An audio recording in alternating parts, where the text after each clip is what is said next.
stories, spirituality, pathways, and aliens. You're here on The Long Road Home.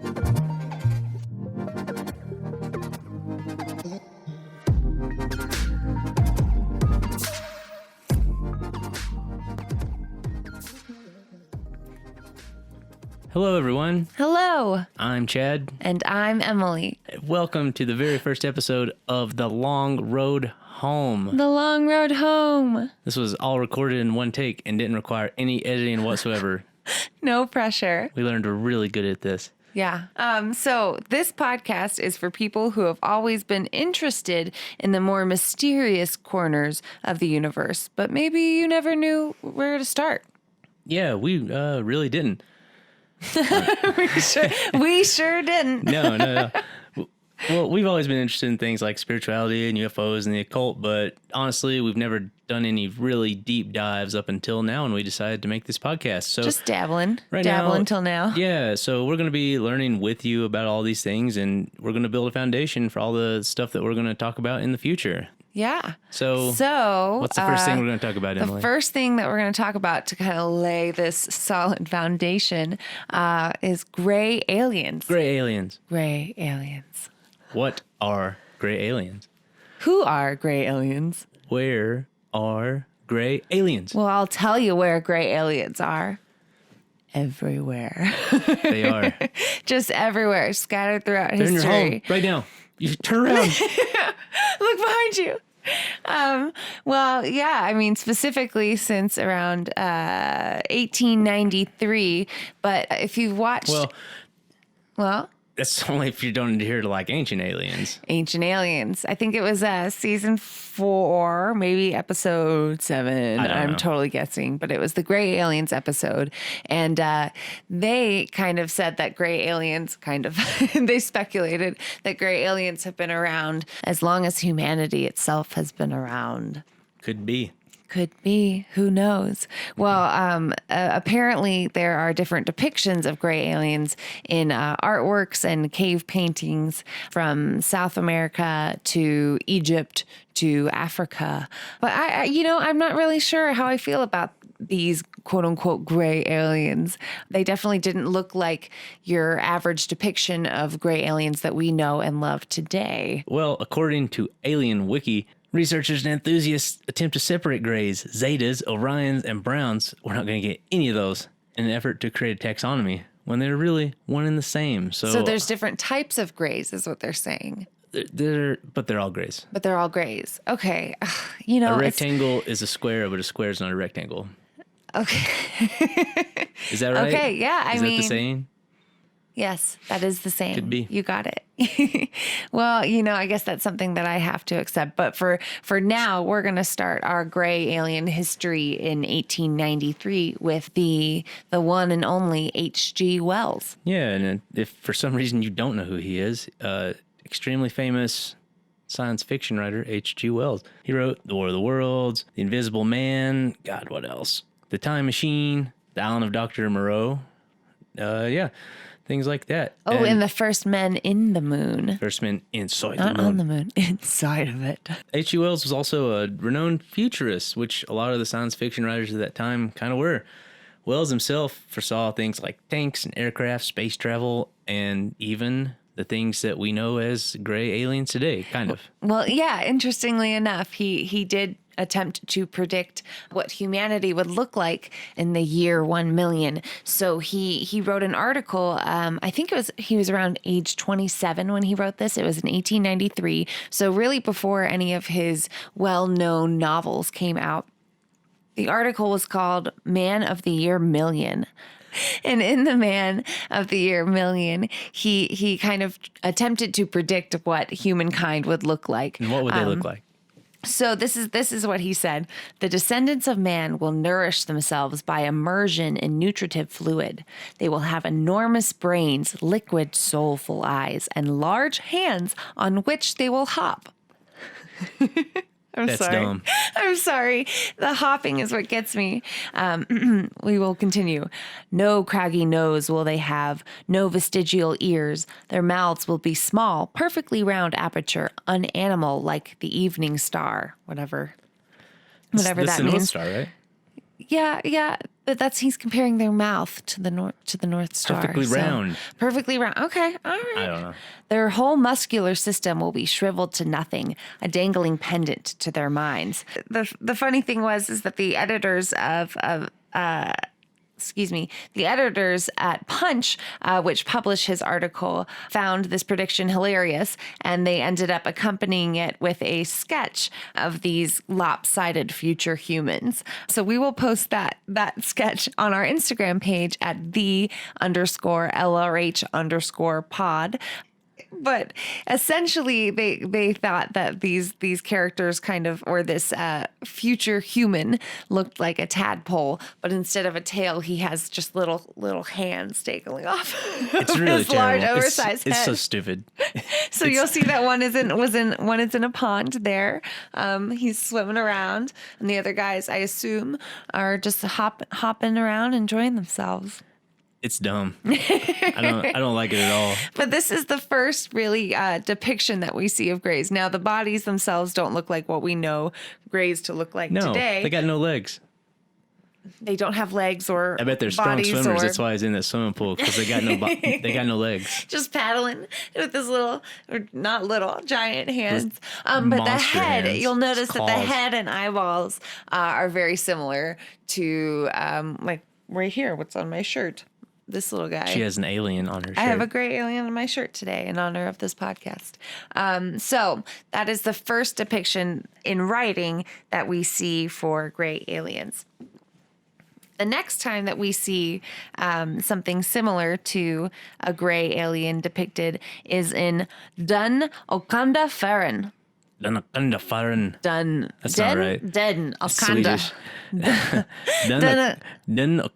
It's not. You're right. I can't do it. Farren. I just learned I can't do a Den Swedish Okanda accent. Farren. I don't know.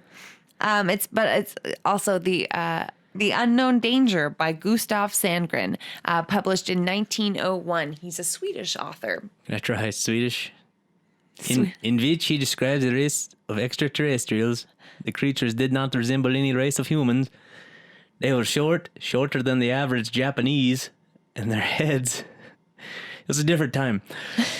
And their heads were big and bald, with strong, square foreheads, and very small noses and mouths and weak chins. What was most extraordinary about them were the eyes, large, dark, gleaming, with a sharp gaze.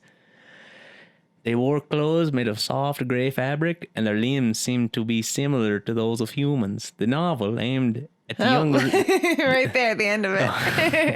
Okay. Of humans. This was a novel that was aimed at young readers, YA. But again, if you look at our Instagram page, we will publish the cover of this novel where you'll see another classic depiction of a gray alien. And this, he kind of looks a little more green, but he has the classic large eyes and oversized head and small nose and mouth and ears. Yeah, it's pretty... I mean, God, he looks like something. I can't remember what. It's not Marvin the Martian, but it's something... what? The Flintstones, the little green alien. Do you know what I'm talking about? No. God, Fred Flintstone had this little green There's alien. an alien in Fred Flintstone? Yeah, he'd show up and just raise hell for Flintstone? a couple episodes. Yeah, I swear to Or God. the other one, the Jetsons? No, it wasn't the Jetsons. There was an alien on the Flintstones. Look it up. Okay. T.O. everybody. This is important. The Great Gazoo? The Great Gazoo. He had his own TV show after a while. I do remember the Great Gazoo. What was he doing there? Fucking with shit.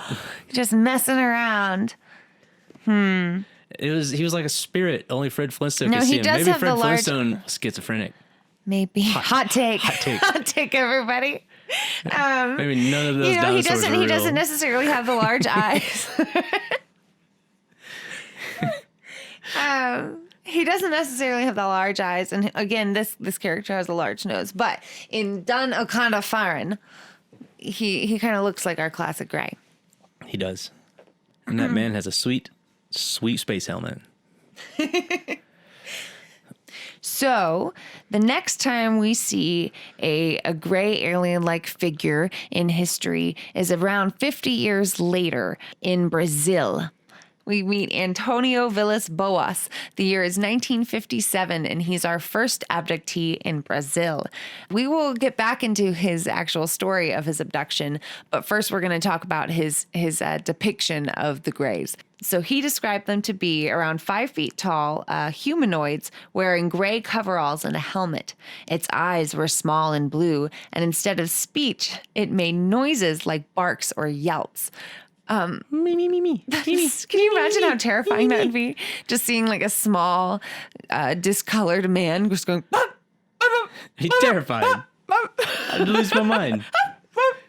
I would need one of those newfangled lobotomies. Oh God, the year was 1957.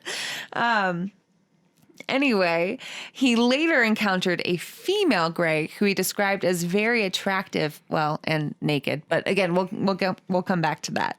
She was the same height as the other beings, with a small pointed chin and large blue cat-like eyes. The next part is interesting, so forgive me while I compose myself. The hair on her head was long and white, somewhat like platinum blonde hair. But her underarm and pubic hair, however, was bright red. It's how I like them. Oh, God. Blue with blonde hair and red pubes. And so... I can't even look at you right now. I can't even look at you right now. But I did prepare a joke. You know that they say about a woman with red pubic hair. What did they say? You're playing with fire. But don't...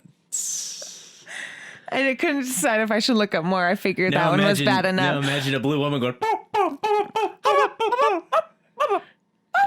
Did it land? Did the joke land?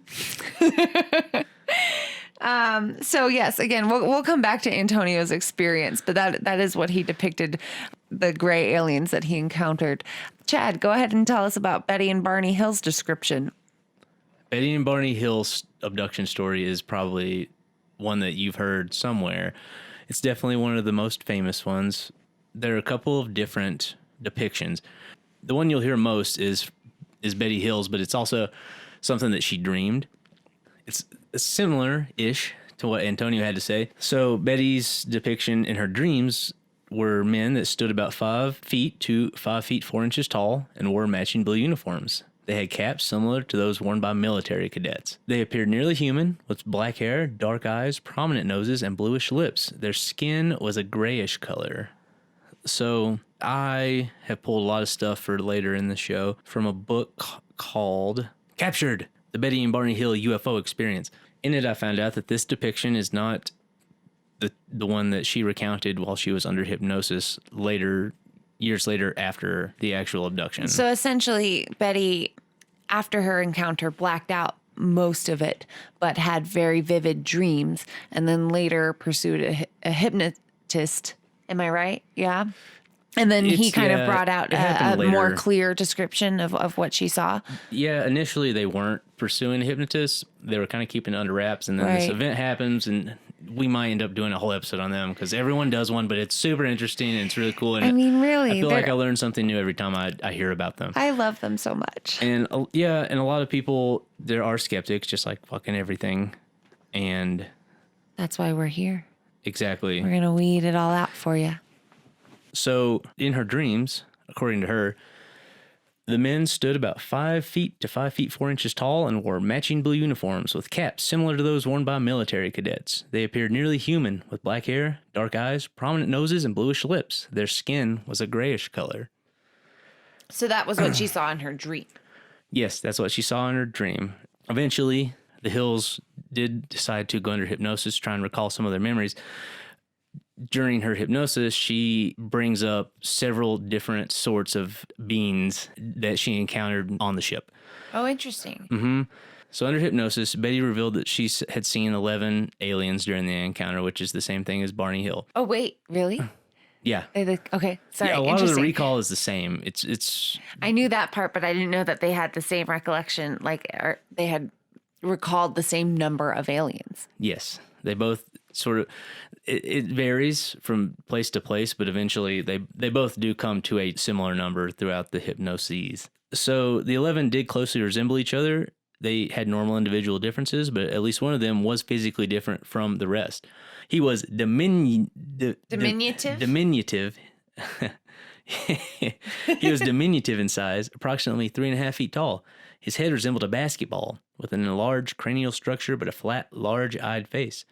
The vertical measurement of his ocular orbit was longer than wide, and the eye extended slightly beyond the human eye to the eyes of the face. Either the iris was very dark, or the pupil was extremely large, as it filled up most of the visible portion of the eye, leaving very little white or yellowish white showing. His nose was broad, flat, and small, with a thin, wide slit for a mouth, and he was sturdy. He had a thick neck, broad shoulders, and a barrel chest. He had stub fingers, there 4 of them, and a thumb. Eventually, according to her, it seems like he was the... Was he the leader or the examiner? He wasn't the examiner. Okay. He was just like the shady alien, just chilling in like the shadows, giving her bad stink eye. Oh, Yeah. I don't like that. Yeah, towards the end of her experience, she asked to take a book. The examiner allowed her to, but he went up and took the book from her and threw it, I'm assuming. And then they were like, stomped you're not away allowed 'cause to he's- have the book. And Yeah. also, you're not allowed to remember any of this. Yeah, and he stomped away because he's tiny and just mad about it. And sturdy. I know the anger of short people because I'm one of you. No. Napoleon complex. Yeah, lots of them. So that's just one of the aliens that she claims to have seen. There was another one that she referred to as the examiner. They were 4.5 feet tall. Their head shape was more like ours and did not seem to be as large in size as the quote unquote little guy, but more in proportion to his body size. He also seemed bumpy. Bumpy. Bumpy. Interesting. I Yeah. don't know if I've seen that yet. So there's the examiner, stubby dude, and also who she called the leader, who was good looking, who was closer in resemblance to a human. But His bumpy. face, no, this is a different excuse one. me. Sorry. Yeah, his face was triangular shaped, tapering down to a very small chin and jawbone. He also had a very small mouth and a nose, and he was about 5 feet tall. So she saw several different grays. Well, when you think about it, there's lots of different types of humans. Yeah, exactly. Everybody looks Some different. people don't get good genes, and they're mad about it because they're under 5'9". Is that why they're here? Could be. They're trying to get them strong chins, them strong jawlines. I do like a good jawline. You can have some of mine. So the last depiction that I wanted to include was that of Whitley Strieber, who wrote the nonfiction novel Communion. Interestingly enough, he was a horror author who claims to have had his own encounter with a gray. And you can see his depiction on the very cover of this nonfiction novel. It's unsettling. It's unsettling. That is kind of what solidified the idea of what aliens looked like in the minds of Americans and the minds of the world. Yeah, it's a creepy painting. It's like one of the Classic my grandma- weak chin, big eyes. Your my gr- grandma? my grandma had this really uncomfortable clown painting for a long time, and I had to sleep in that room, and it always how it just everyone had a creepy clown painting, I guess. But Did the eyes follow you? I don't know. I tried really hard not to look at it, but it was there, and that's what the alien painting reminds me of. Just unsettling. Yeah. So again, we might touch on that a little bit later, but that is what we know a gray alien to be and look like. So where did they come from? That is the question. Betty Hill, when she was in the room with the examiner, he presented to her a 3D map. She said it was like looking in through a window. So like a hologram. Yeah. He didn't specifically say that they were from Zeta Reticuli. He didn't even know where they were. He asked her, "Where are we? Or can you show us where you are from on this map?" And I she was love like, that. "I don't know." So I love that he's like the doctor or the examiner or whatever, and he's just like, that is not my job. Not my Where job. are we? Not Yeah. my job. he was lost. He didn't give a fuck where they were. He was just probing people. He didn't care at all. So she was shown a map, and she did draw it from memory, and eventually someone by the name of Marjorie Fisher did. Oh, wait. So the map that Betty was shown had many stars. And after recalling it from hypnosis, she drew only those that stood out in her memory. Her map consisted of 12 prominent stars connected by lines and 3 lesser ones that formed a distinctive triangle. She was told the stars connected by solid lines formed trade routes, whereas dashed lines were to less traveled stars, or exploratory routes. Gotcha. So then it was Marjorie Fisher who later kind of speculated then that that's where these aliens are from. Gotcha. Okay, so Marjorie was an elementary school teacher and an amateur astronomer and was intrigued by this star map. So she began to attempt to decipher it. And essentially, she assumed that one of the 15 stars of the map must represent the Earth's sun. She constructed a 3-dimensional model of nearby sun-like stars, using threads and beads, basing stellar distances on those published in the 1969 Gliese Star Catalog. So she basically studied thousands of different vantage points over the course of several years. The only one that seemed to match the Hill map was from the viewpoint of the binary star system of Zeta Reticuli. It's good. Of Zeta You got it. Zeta Reticuli. God damn it. Zeta Reticuli. It's a mouthful. So tell us about a binary star system, Chad. Okay, well... Okay, well. I'm no scientist, but... So a binary star system, according to Wikipedia, it consists of 2 stars orbiting around a common barycenter. Yeah. So what's a barycenter? A barycenter is the center of mass of 2 or more bodies that orbit one another and is the point about which the bodies orbit. So essentially these 2 stars are They're just swinging around orbiting each other. around one fixated point. I guess. Or I don't know. one mass. Based on the 3 sentences I just read, I don't have enough information to confirm that. We're going to say maybe. Yeah, I mean, look at this. Wikipedia has this little GIF. Again, you're learning along with us, folks. Yep, Join we're us. learning. That's something that I found happens really fast with doing this stuff. Now that I'm actually like digging in, it is a cobweb of shit, and one thing branches off into a million other things. So it's really, really hard to stay focused on just literally anything at all. Just buckle up because there's so much more weird. Buckle up, buckaroos. Yeah. We're going for a ride. So I guess. So Marjorie Fisher, though, she claimed to have found the star system that these gray aliens were from. Yes. Okay. And there's a lot of skepticism involved in that. And they said anyone could throw that up on a star map and figure something out. I mean, this is true, but it was 1968. So let's give Marjorie a little credit. I mean, she did spend a lot of time. She spent a lot of time digging doing through that. this. It's easy in the year 2020 to look over at Marjorie's work and maybe say that she could have done it a little more thoroughly. Yeah. But again, I mean, you go, girl. I like to think that she's onto something. Yeah, I mean, it's fucking a lot of work. I do want to touch on one more thing with Marjorie here. Okay. So she ended up sending her analysis to a variety of different people. One of those people being Terence Dickinson, editor of the popular magazine Astronomy. Dickinson did not endorse Fish and Webb's conclusions, but for the first time in the journal's history, Astronomy invited comments and debate on a UFO report. Starting with an operating article in the December 1974 issue. So whether or not Marjorie was fully accurate or thorough in her theory, she still started a really cool conversation, a conversation that's going on to this day. Yeah, definitely. And the thing about UFOs is you can say, and the thing about UFOs is you can say they're not here. Yeah, and you know the thing about UFOs is, God damn it, Charles. Okay, hold on. Shh. Yeah, and you know the thing about UFOs is you. Jesus Christ. Okay. Go let him out. All right, I'll go let him out. Ah, baby. He says, "What's the thing about UFOs?" Yeah, tell me. So, chat. What is the thing about UFOs? The thing about UFOs is you don't have proof that they're not here.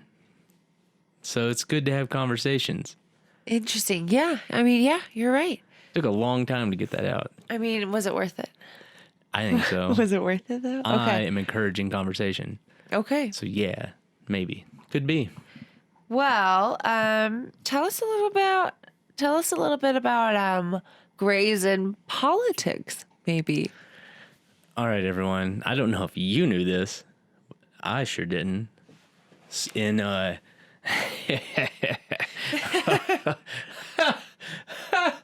my God. Buckle up. Literally, get ready to get in a car and go to the dentist with Dwight D. Eisenhower. Did you say dentist? Yeah. Yeah. Okay. So this article comes from Medium, but this is sort of a summary of a larger paper that was written by someone named Michael E. Sala. I think that's how you say his name. Gotcha. Michael Sala. Dr. Michael Sala. Dr. Michael Sala. He is I think he is a doctor according to Coast to Coast AM. And himself. He's a pioneer in the development of exopolitics. He's the author of several books that include Kennedy's Last Stand and Galactic Diplomacy. He worked as an assistant professor at the American University, PhD from the University of Queensland, Australia. So he is a doctor. yeah, I mean, I guess so. But essentially, he did write this paper. It all started in 1953. I just, dude, no, it's ridiculous. According to his paper, which you can find on exopolitics.org, which I'm assuming is his site. In 1953, astronomers discovered large objects in space which were moving towards the Earth. It was first believed that they were asteroids. Later evidence proved that the objects could only be spaceships. Of course. Yes. Project Sigma intercepted alien radio communications. When the objects reached the Earth, they took up a very high orbit around the equator. There were several huge ships, and their actual intent was unknown. Project Sigma and a new Project Plato, through radio communications using the computer binary language, was able to arrange a landing that resulted in face-to-face contact with alien beings from another planet. Okay, so just walk me through what you just said. So essentially, basically, in 1953. So, yeah, astronomers found these large objects flying through space. They came to Earth. We contacted them with binary, which is a series of ones and zeros. You can't fuck it up. It either is or it isn't. And they met with Dwight D. Eisenhower. You heard it. Not from me first, but I'm spreading the word. Whoa. We met him. We had it. First contact is happening. Mind blown. He would. If you want to look at this, it's on exopolitics.org. If you ever want a link, just DM our Instagram. We're going to, or our Twitter or whatever. And we can try and get you the link. It's exopolitics.org. I don't know what else is on here. I've not bothered to I'm look. sure there's plenty. Yeah. It sounds like there's going to be plenty of information. But we're going to go to medium.com. They condensed this a little bit. Sorry. We're going to skip ahead to 1954, when on the night and early hours of February 20th, I guess I should say this is an excerpt from his paper. No, so they just sort of ripped out pieces. Gotcha. Yeah. So on the night and early hours of February 20th and 21st, 1954, while on a quote-unquote vacation to Palm Springs, California, President Dwight Eisenhower went missing and allegedly was taken to Edwards Air Force Base for a secret meeting. When he showed up the next morning at a church service in Los Angeles, reporters were told that he had to have emergency dental treatment the previous evening and had visited a local dentist. The dentist later appeared at a function that evening and presented... This is a terrible sentence. Yeah. The dentist later appeared at a function that evening and was presented as the dentist who had treated Eisenhower. The missing night and morning has subsequently fueled rumors that Eisenhower was using the alleged dentist visit as a cover for an extraordinary event. The event is possibly the most significant that any American president could have conducted, an alleged first contact meeting with extraterrestrials at Edwards Air Force Base. So, this is allegedly, according to him, is backed up by several people that were in the military. Wow. We have U.S. Marine Corps Sergeant Charles Suggs, his father, a U.S. Navy commander, Charles Suggs, along with former President Eisenhower, or at the time, President Eisenhower. So the thing is, this isn't the only time they meet him. So this is the first meeting, right? That's just the first meeting with Eisenhower. So these beings are described as what we call Nordics, which is something we're not going to go into on this podcast. Different type of alien. Yeah, it's just a different type of alien. They have blue eyes. They're beautiful Swedish people. But still with probably grayish skin. No, they look like No. us. Oh. Very specifically look like us. So What if God Yeah, was Nords. one of us? Sorry. so there were 3 of them. 2 of them spoke with Eisenhower, while a third sort of was a lookout. I don't know why they needed a lookout. They told Eisenhower they wanted to enact a treaty, and this is not part of the paper anymore. They wanted to enact a treaty with us, according to which they would assist us in our spiritual development on the conditions of voluntary nuclear disarmament. Eisenhower did not like that Of course. at all. Did not like the Classic idea that, Eisenhower. classic. They didn't like the thought of there being aliens on top of, I'm assuming, Russians at the time, and those damn Viet Cong causing trouble. Well, yeah, you think that Eisenhower would be into No. spiritual development over military disarmament? Like put down your weapons and learn how to develop your spiritualities. Yeah, exactly. That doesn't sound like on par with his agenda. Yeah, so we're gonna sort of skip ahead a little bit. Basically, he told them no, and they left. Right. There was, however, another encounter with another race at Holloman Air Force Base in New Mexico, which was not far from Roswell. Gotcha. Yeah, so let's see. Classic story, 1947, Mm-hmm. Roswell. I don't know if we're going to have time to get into that on this episode, but again, look into it. Yes. Laying a foundation. This is talking about the first encounter with the Nordics before we go into the other shit. So the race stated that we were on a path of self-destruction and we must stop killing each other, stop polluting the earth, stop raping the earth's natural resources, and learn to live in harmony. These terms were met with extreme suspicion, especially the major condition of nuclear disarmament. It was What? yeah. World peace? Not Who today. needs it? We don't want We've- none of that junk. We're going to cling to these guns. Yeah, so the overtures were rejected. So that quote and the next one is coming from another military testimony. Naval intelligence officer William Cooper, who served as commander of the Pacific Fleet between 1970 and 1973. He gave us that quote, and he also tells us that later in 1954, the race of large-nosed gray aliens, which had been orbiting the Earth, landed at Holloman Air Force Base. A basic agreement was reached. This race identified themselves as originating from a planet around a red star in the constellation of Orion, which we call Betelgeuse. They stated that their planet was dying, and at some unknown future time, they would no longer be able to survive there. So, these were grays. But these grays are from They're everywhere. Beetlejuice? We told you they're everywhere. Yeah, Beetlejuice. Third time. Where is he? Hey, how you doing? God, I love that movie. We watched it on Easter. It was wonderful. And that guy played Batman. He's a well-rounded actor. Mm-hmm. So the Greys, the Eisenhower met with, they signed a treaty with Eisenhower, or Eisenhower accepted their terms.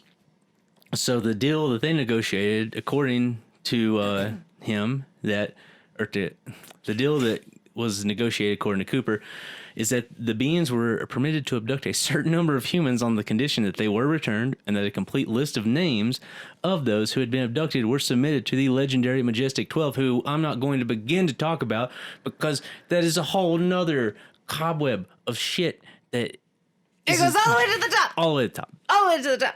every single time. Really, It's though. unbelievable. And Deep down into the underbelly yeah, of the world, and then also simultaneously all the way to the top. every single thing that I've said could be a whole hours long episode. That's why we're here, folks. Step Yeah. one, baby. This is Gray it. aliens. So We'll get there. come to find out, guess what? The Greys lied to us. So by 1955, it became obvious that the aliens had deceived Dwight D. Eisenhower and had broken the treaty. It was suspected that the aliens were not submitting a complete list of human contacts and abductees to the Majesty 12, and it was suspected that not all abductees had been returned. The deal was they got to abduct people, and we got their technology if they were allowed to abduct people.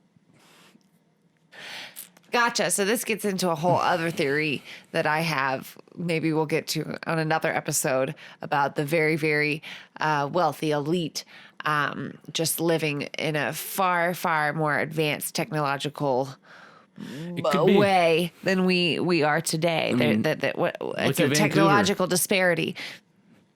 Look at Vancouver. I mean, right there. There you have it. Rothschilds had 15 hearts in his body at the same time.